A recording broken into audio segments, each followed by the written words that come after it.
I want you to picture two apartments. Same city, same neighborhood, same rent. The first one I'll show you belongs to someone earning $95,000 a year. Walk inside and you'll find a 75-inch television on the wall, a $4,000 leather sectional, a pile of kitchen gadgets, most of which are still in their boxes, closets overflowing with brand new clothes that still have their tags on, and a spare room used to store things that haven't been touched in years. This person looks at their bank account with a knot in their stomach. If 2 paychecks came late, they'd lose their mind. The second apartment belongs to someone earning $52,000 a year. Step inside, you'll see space. A modest couch, a reasonably sized television, a kitchen with only the tools that get used regularly, a closet with the clothes they actually wear. And the spare room is genuinely a bedroom. This person looks at their bank account with confidence. They've got 18 months of expenses set aside, and they put 20% of every paycheck into investments. Same neighborhood. The person earning almost half as much has nearly 10 times the financial security of the other. Look, I learned this early in life. I'm actually an engineer. I've got the degree, and I once had that guaranteed salary, too. And let me be straight with you, on that salary, I could barely make it to the end of the month. Because no one had told me the things I'm about to tell you. As long as you trade your time for money, you'll never get anywhere. Real money comes when you start selling not your time, but the system you've built. When I started my own business, my life changed. Of course, it wasn't an easy process, but today I own a fortune worth billions of dollars. What I'm going to talk about today isn't earning wealth, it's learning to hold on to it first. Because I know hundreds of people who earned a lot and ended up with nothing. This story isn't about income. It's about that hidden relationship between stuff and money that most people never notice. The first person clearly isn't bad with money. They don't gamble, they have no expensive addictions. They've just slowly accumulated a lifestyle that requires spending every dollar they earn. The second person, on the other hand, discovered something that changed everything. Owning less doesn't mean living worse. It means living deliberately and minimally. And deliberate living creates a financial breathing room that most high earners never get to see. Let me start with the first rule, so that for the rest of your life your view of every shopping impulse changes. Everything you own costs you money twice. The first cost is obvious, the number on the receipt. But there's a second cost that most people ignore, and it's usually bigger than the first: storage, maintenance, mental energy, and opportunity cost. That treadmill you bought takes up space in your home. Space means money, a certain amount per square foot each year in most cities. As an object that ends up with laundry draped over it, that treadmill charges you hundreds of dollars a year in hidden rent. The boat in your yard needs winterizing, cleaning, insurance, and repairs. The industry rule of thumb says annual maintenance runs about 10% of the boat's value. A $30,000 boat costs you $3,000 a year just to own, even if it never touches the water. Is that all? No, the second cost also includes mental energy. Everything you own steals a little more of your attention. It has to be cleaned, organized, insured, worried about. Research proves that visual clutter raises cortisol and makes it harder to focus. Your possessions are stressing you out without you even realizing it. And most importantly, opportunity cost. Every dollar locked up in stuff is a dollar not invested. That $15,000 home gym setup could have grown to $50,000 in index funds over 15 years. You didn't buy a home gym, you gave up your future financial freedom to buy it. When you add up these hidden costs, the ownership cost of many items turns out to be higher than the purchase price. The price is just the entry fee, the real expense keeps running for as long as the thing sits in your possession. So here's the first rule I'll give you. Before buying anything, always calculate the cost per use. Estimate how many times you'll really use something and divide the total price by that. A $200 jacket worn twice costs $100 per wear. A $400 jacket worn 200 times costs $2 per wear. The expensive one is sometimes actually cheaper. This math destroys most impulse purchases instantly. A $300 kitchen gadget you'll use twice a year costs $150 per use in the first year. That's insane. But a $2,000 mattress you use every day for 10 years costs 55 cents per use, a perfect value. Math wipes out marketing, emotion, and social pressure and shows us what actually makes sense. Second rule: apply the replacement test to everything you own. Walk through your home and, for each item, ask, if this disappeared today, would I pay to buy it again? Be honest. Would you really repurchase that bread maker, or the clothes you haven't worn in 18 months? For most of them, the answer is probably no. These items have negative value, they burden you with space, energy, and maintenance costs, and give you nothing in return. Third rule: never upgrade because you're bored.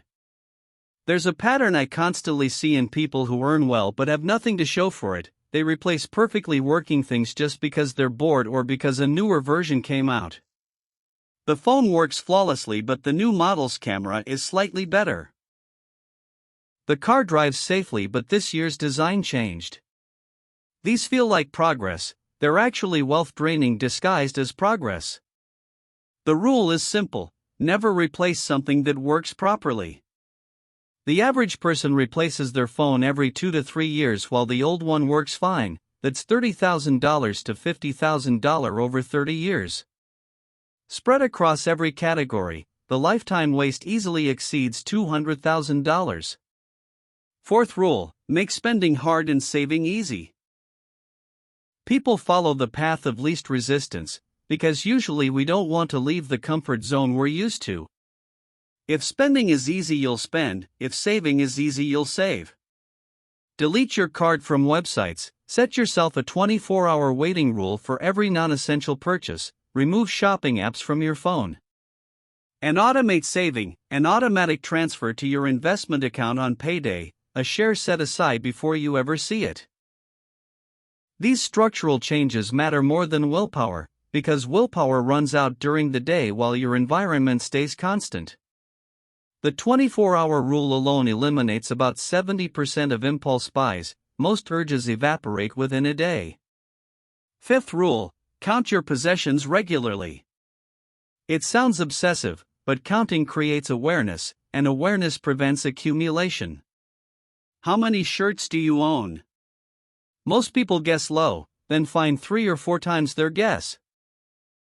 Once you know you own 47 shirts, buying one more feels different. You're no longer adding a shirt, you're bringing your collection to 48.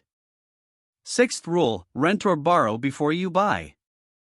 Most things people buy get used intensively for a short while, then gather dust in a corner. Going camping? Rent the gear for the first few trips. This shows you whether your enthusiasm is lasting or temporary, and it clarifies what you actually need. Closets across America are full of the dusty remains of abandoned hobbies, ski sets, camera gear, the instruments of bands that played 2 shows and broke up. Seventh rule: understand the lifestyle multiplier. Everything you own connects to other stuff. A boat needs a trailer, a vehicle with a tow hitch, storage, maintenance, safety equipment. A purchase that looks singular actually triggers a chain of expenses.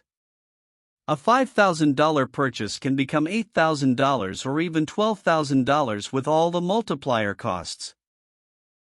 And this multiplier works in reverse too. When you sell the boat, the storage, insurance, maintenance, and towing costs go with it. The savings reach far beyond the value of the item itself. Eighth rule: define enough before you start earning. This is what traps high earners. They never define what enough is, so they keep buying more but never reach satisfaction. Income rises, lifestyle rises, the new lifestyle becomes normal, and to feel progress they need another raise. Someone earning $300,000 gets just as stressed as someone earning $80,000 because their expectations and expenses grew right alongside their income. It's like deciding that $20 million is enough even when you could afford a $40 million house. Defining enough creates a finish line. Without it, you're in an endless race where your lifestyle always outpaces your income.